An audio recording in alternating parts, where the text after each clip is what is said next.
Zrodil se z blesku a z hněvu oblohy. Je z dob, kdy svět hledal první kroky. Z první jiskry se rozhořel žhavý jas. Tak zrodil se oheň a navždy změnil čas.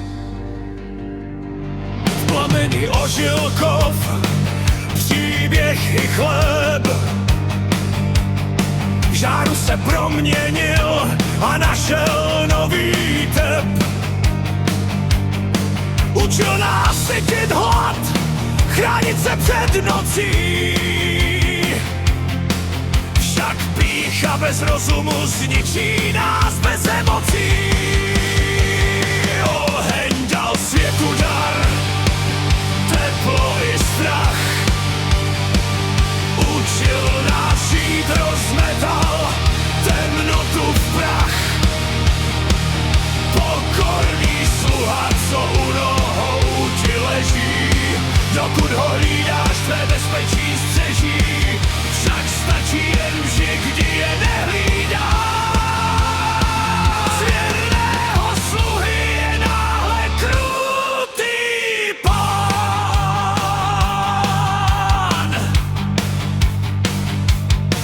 Když člověk pochopil, jak oheň zkrotit, zrodila se cesta, kterou mohl projít. Oheň mu svítí, když hvězdy zakryje mrak. Je průvodcem, co chrání před strachem v tmách.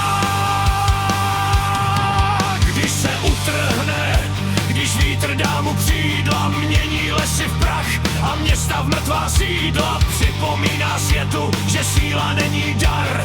V ohni se tříbí charakter, píše zase zmar.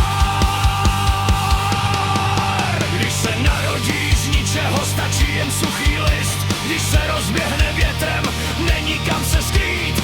V ohništi domova šeptá tiše a klidně. Síla je dobrá jen tehdy, když drží se pevně.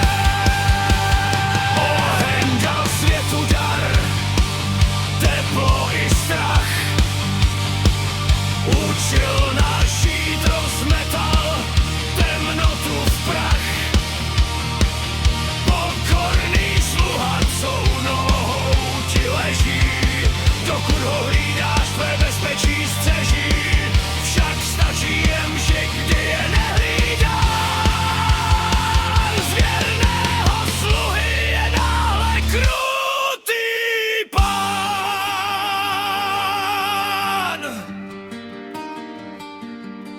Ať plamen hoří dál, však úctu k němu mějme. Jen moudrost rozhodne, zda v píše neustoupíme. Je to moc věčná, co dokáže světy proměnit. Jen moudrost v nás ten plamen může čistě žít.